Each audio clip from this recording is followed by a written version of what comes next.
Jawaban Erina Gudono terkait tanggal pasti dinikahi Kaesang Pangarep Desember nanti. Erina Gudono, kekasih Kaesang Pangarep, memberikan jawaban saat dicecar soal tanggal pernikahan. Beredar kabar Erina Gudono akan dipinang bungsu Presiden Jokowi ini Desember mendatang. Tak menampik juga tak mengiyakan kabar tersebut. Erina Gudono hanya melontarkan jawaban bijak. Jebolan putri Indonesia asal Jogja ini menegaskan bahwa nanti pasti akan ada waktunya publik mengetahui tanggal pernikahannya. Awalnya, Erina membuka fitur tanya jawab di Instagram.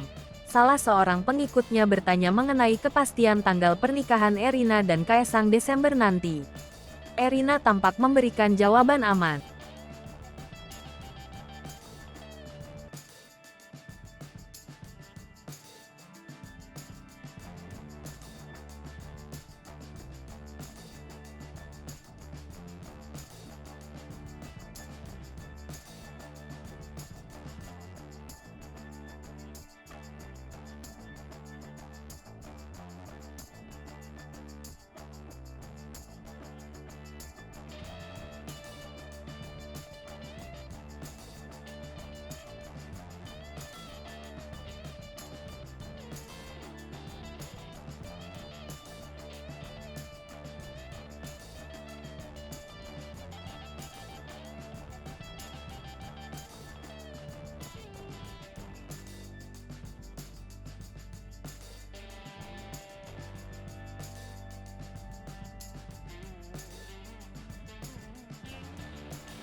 Hai pemirsa Sri Popo TV, jangan lupa komen, like, dan subscribe, serta tonton terus berita